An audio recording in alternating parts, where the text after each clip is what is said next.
Alhamdulillah nahmaduhu wa nasta'inuhu wa nastaghfiruh wa na'udzu billahi min shururi anfusina wa min sayyiati a'malina may yahdihillahu fala mudilla lahu wa may yudlil fala hadiya lahu asyhadu an la ilaha illallah wahdahu la syarika lahu wa asyhadu anna Muhammadan 'abduhu wa rasuluh la nabiyya ba'dahu. Allahumma salli wa sallim ala sayyidina Muhammadin ibn Abdillah wa ala alihi wa sahbihi wa mawalah. Amma ba'du fa ya ibadallah usikum wa nafsi bi taqwallah faqad fazal muttaqun. Ittaqullaha haqqa tuqatih wa la tamutunna illa wa antum muslimun. Jamaah Jumat yang berbahagia rahimakumullah. Alhamdulillah, kita panjatkan syukur kepada Allah Subhanahu wa taala yang sampai pada detik ini masih memberikan kesempatan kepada kita untuk menikmati kehidupan. Dan bersyukurlah kita karena kita dapat memanfaatkan kehidupan yang Allah berikan kepada kita ini untuk beribadah kepadanya. Siang hari ini kita bersama-sama menunaikan ibadah sholat Jumat di masjid yang mulia ini. Mudah-mudahan ibadah kita diterima oleh Allah Subhanahu wa taala, dan mudah-mudahan Allah berkenan memasukkan kita ke dalam golongan hamba-hamba Allah yang bertakwa. Sebab salah satu ciri orang yang bertakwa adalah orang yang menegakkan salat. Selaku khatib dari mimbar ini, saya mengajak kepada diri saya sendiri dan kepada jamaah seluruhnya, marilah kita bertakwa kepada Allah Subhanahu wa taala dengan sebenar-benar takwa, yakni berusaha menjalankan perintah-perintahnya dan menjauhi larangan-larangannya.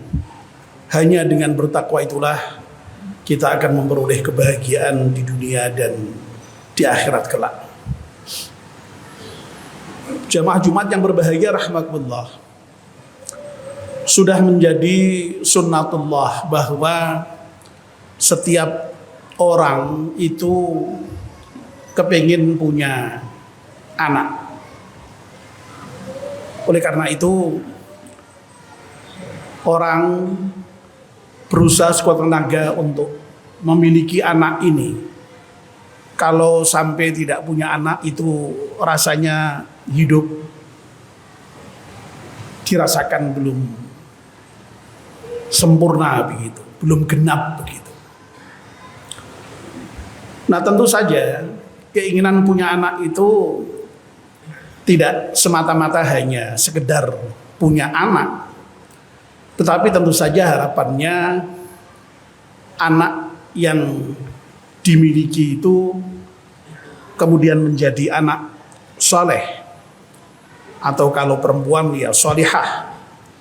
Sebab apa? Karena anak yang soleh dan solihah itulah yang kemudian bisa menjadi investasi bagi orang tua, terutama sekali ketika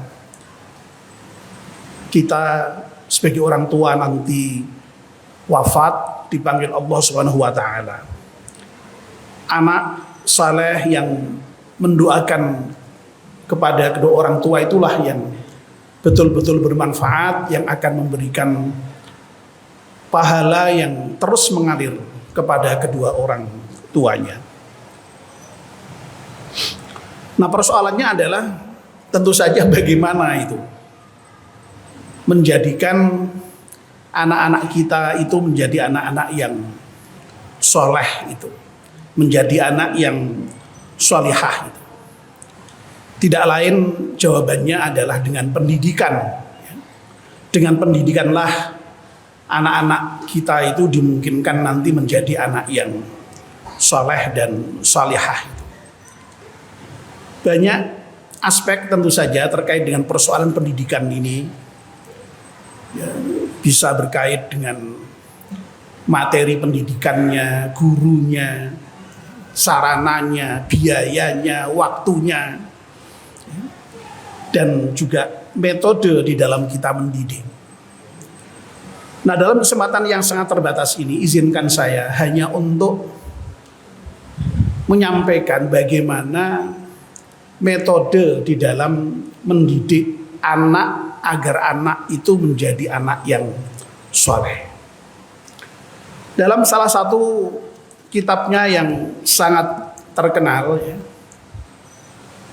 Abdullah Nasih Ulwan, yang kitabnya berjudul Tarbiyatul Aulad fil Islam, pendidikan anak di dalam Islam, menyampaikan setidaknya ada 5 metode di dalam mendidik anak itu. Yang pertama adalah dengan metode keteladanan, yang kedua adalah dengan metode pembiasaan, yang ketiga dengan metode mau'idhah atau nasihat, yang keempat dengan metode pengawasan, dan yang kelima yakni dengan metode hukuman dan atau sekaligus dengan ganjaran. Nah, kelima inilah yang menurut Abdullah Nasih Ulwan yang betul-betul bisa diharapkan efektif, bisa menciptakan anak yang saleh itu. Mari kita urai satu persatu dengan singkat-singkat saja. Yang pertama, metode keteladanan. Metode keteladanan ini merupakan metode yang boleh dikatakan terbaik, karena memang kalau kita mengacu kepada Rasulullah Sallallahu Alaihi Wasallam, Rasulullah itu berhasil di dalam melaksanakan dakwah itu ya karena keteladanannya ini.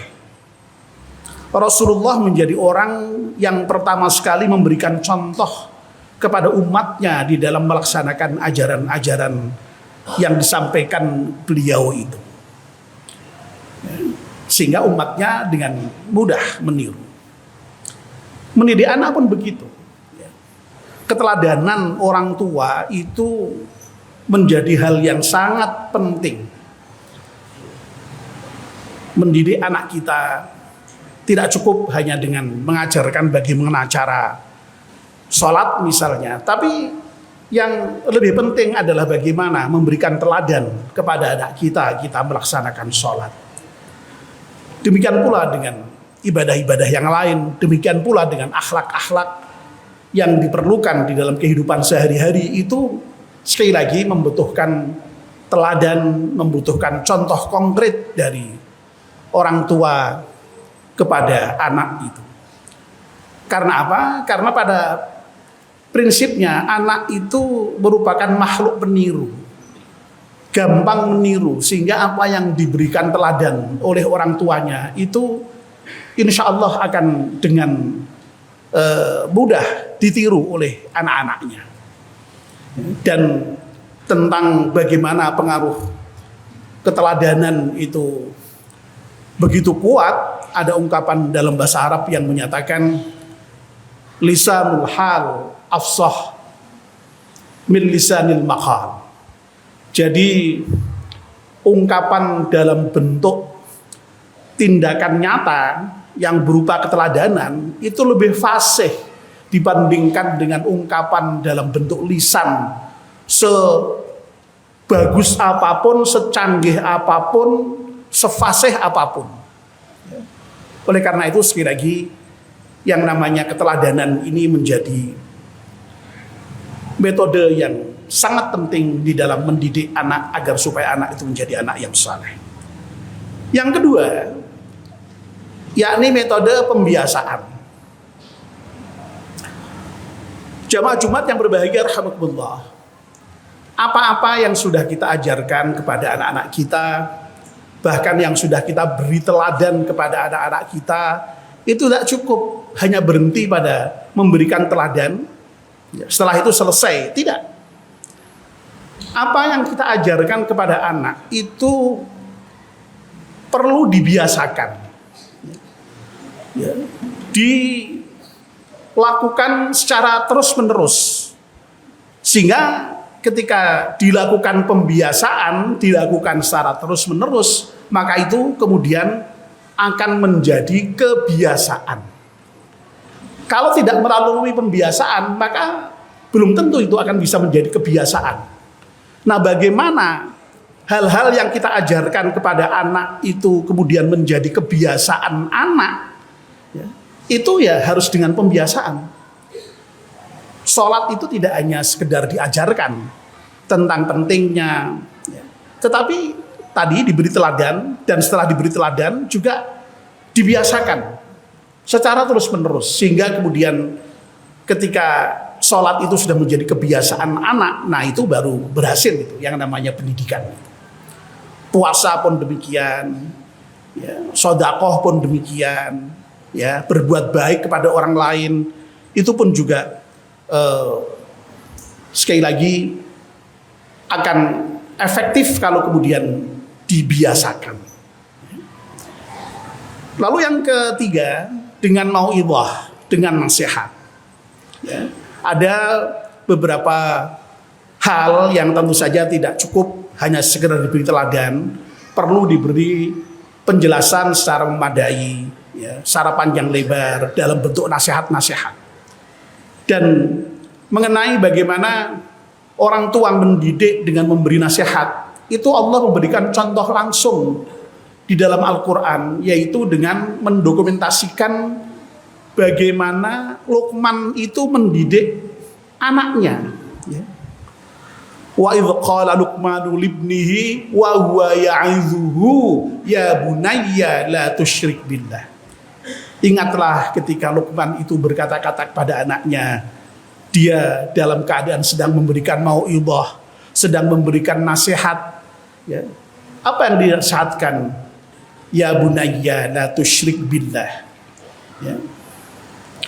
Wahai anakku, jangan mensyirikkan Allah, ya. Dan yang menarik, ketika memberikan nasihat itu, Luqman juga kemudian tidak sekedar memberikan nasihat, tapi sekaligus memberikan argumen tentang pentingnya nasihat yang diajarkan itu. Ya bunayya la tusyrik billah inna syirka la dzulmun azim. Wahai anakku, jangan mensyirikatkan Allah, jangan mensyirikkan Allah. Karena apa? Karena syirik itu merupakan kezaliman yang sangat besar. Jadi ketika kita menasihati anak-anak kita, itu upayakan tidak hanya sekedar dengan memberikan nasihat selesai, ya, pokoknya asal begini asal begitu, tapi upayakan, ya, dengan mencontoh Luqman tadi itu ada hikmah, ada argumen kenapa kita mesti begini, kenapa kita mesti begitu, itu ada argumentasinya, sehingga dengan demikian anak itu kemudian bisa menerima dengan sangat baik, ya, terhadap argumen-argumen atau nasihat-nasihat yang kita berikan kepadanya. Yang keempat, yaitu dengan metode pengawasan. Jamaah Jumat yang berbahagia rahimakumullah, apa yang sudah kita ajarkan kepada anak-anak, ya, baik itu lewat nasihat, lewat keteladanan, lewat pembiasaan, itu ternyata juga tidak cukup hanya berhenti di situ.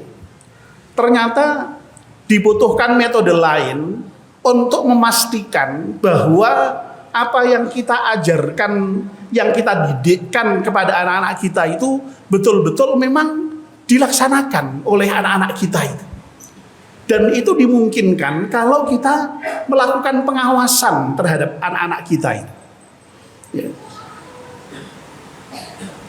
Memang tidak mungkin, ya, kalau kemudian kita lalu mengikutinya kemana saja anak-anak kita pergi, ya tidak mungkin lah, ya. Tapi bagaimanapun juga dengan teknik tertentu, dengan metode tertentu, pengawasan itu tetap harus dilakukan.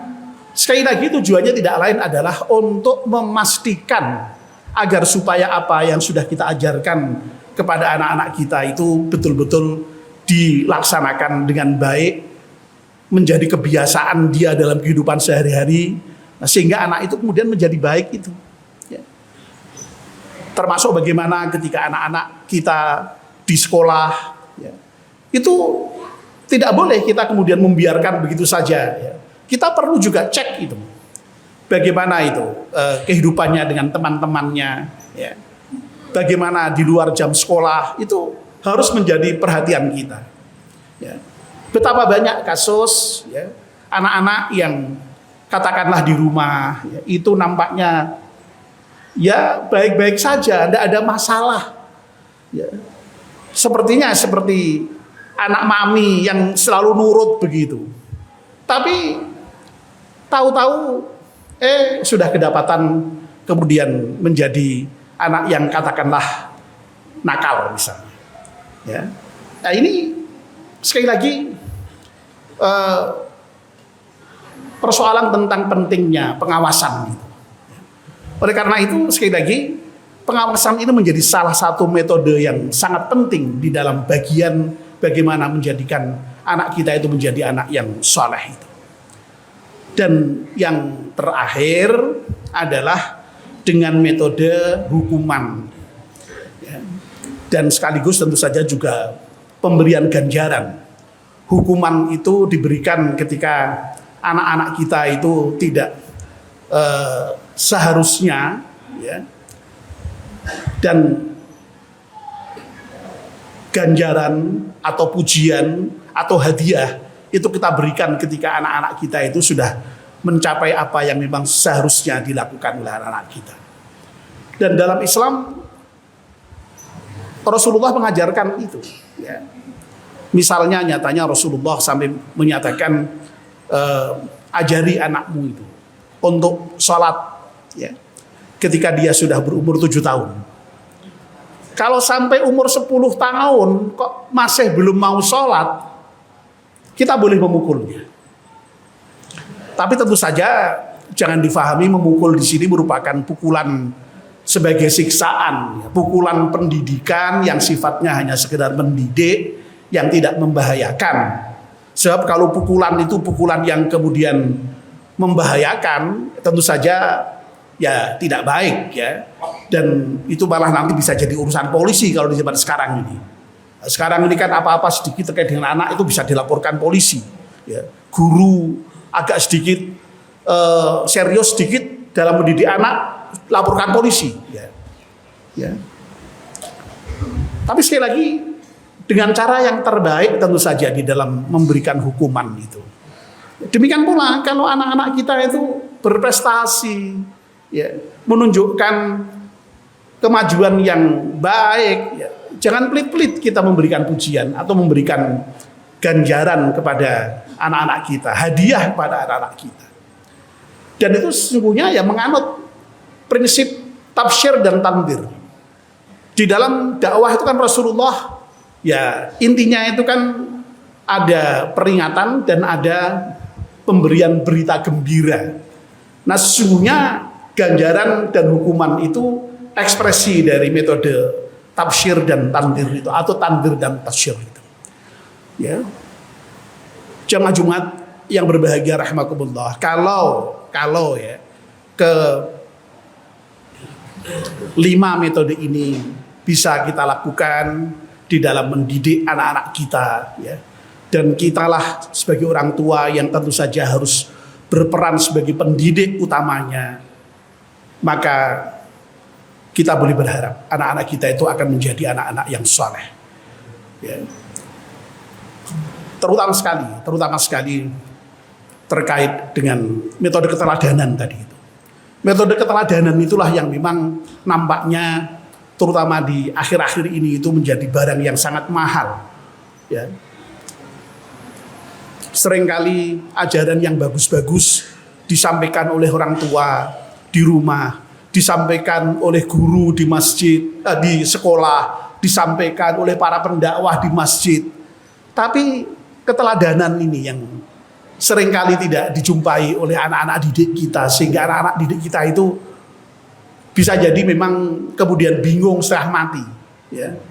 Kita diajarkan untuk jujur, tapi nyatanya kok yang terjadi di dalam masyarakat ya, ketidakjujuran yang muncul.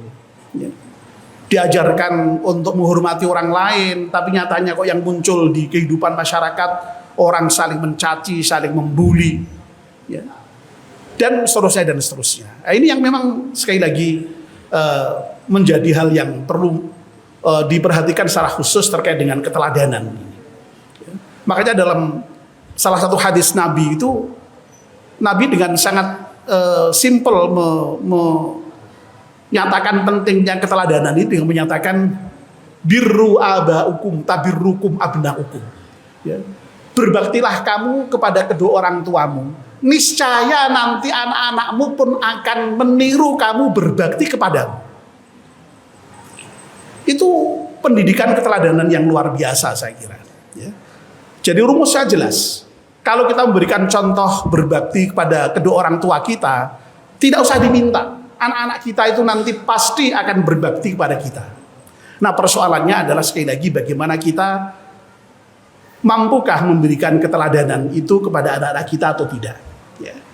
Nah, tentu saja sekali lagi ditambah dengan 4 metode yang lain tadi itu, insya Allah kita bisa berharap menjadikan anak-anak kita menjadi anak-anak yang saleh dan salihah. Amin ya rabbal alamin. Ja'alallahu wa iyyakum minal aminal faizin wa adkhalana wa iyyakum fi ibadis salihin. Aqulu qawli hadza wa astaghfirullahal azim wastaghfiru innahu wal ghafurur rahim.